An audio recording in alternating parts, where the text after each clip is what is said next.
Presidential elections can feel like a crapshoot, but if you're gonna bet on a winner, there's one man you should have in your corner.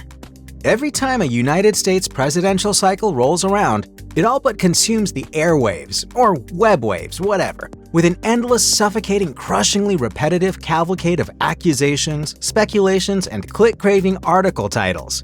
But from within the grueling grind of finger-pointing and froth-lipped ravings, rises one man with one very specific skill based on one solution that solves it all. Alan Lichtman. A historian at American University and the Nostradamus of presidential elections, he has correctly predicted the winners of the last 9 out of 10 presidential campaigns. His title presumes that Nostradamus correctly predicted a single thing, but, well, let's just ignore that for now. Yes, Lichtman has indeed correctly predicted the last 9 out of 10 presidential winners ever since Ronald Reagan won his second term in 1984. The only time he was wrong was when Al Gore ran against George W. Bush in 2000, and he predicted that Gore would win. And now, my friends, in a phrase I once addressed to others, it's time for me to go. Although, as Lichtman explained to The Guardian, Gore did win the popular vote, so he counts himself 10 out of 10. And now, folks are turning to him to do some hocus pocus and predict the winner of the upcoming 2024 US presidential election.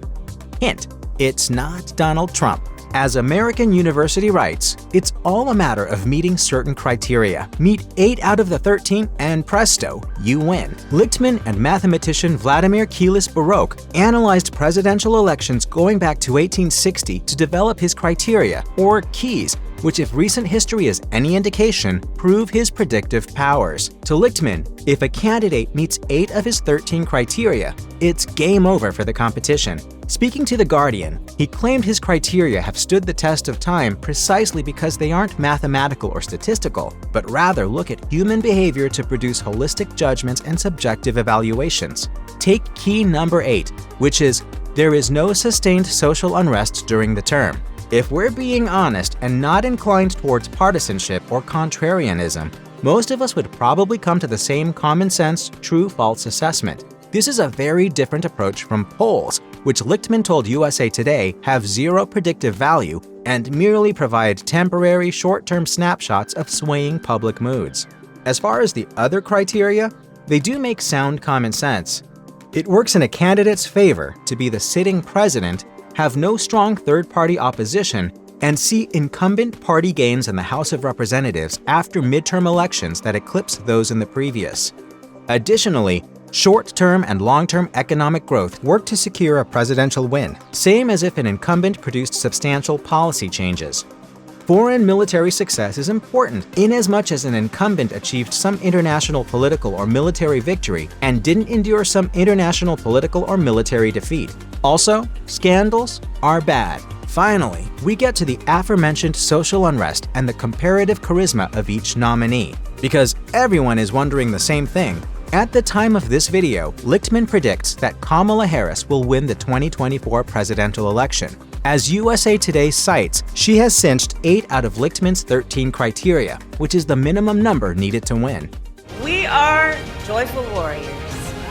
Joyful warriors. Lichtman says that Harris has won keys 2, 4, 5, 6, 7, 8, 9, and 13. She's won keys 2 and 4 because there's no competition within the party for another Democratic candidate and no substantial third-party candidate. Per keys 5 and 6, there's been no short-term economic recession, and long-term economic growth under the current presidential term superseded that of the previous 2 consecutive presidential terms. Besides this, Lichtman cites large policy changes under Biden, no social unrest, no scandals, and calls Trump an uncharismatic leader who doesn't appeal to those outside of his party, all of which works in Harris's favor.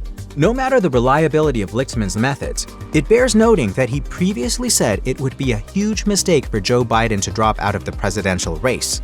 And yet, you know, there is a time and a place for long years of experience in public life. There's also a time and a place for new voices.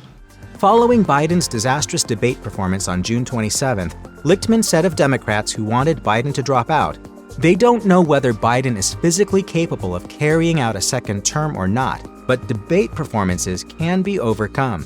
Time will tell come November 5th.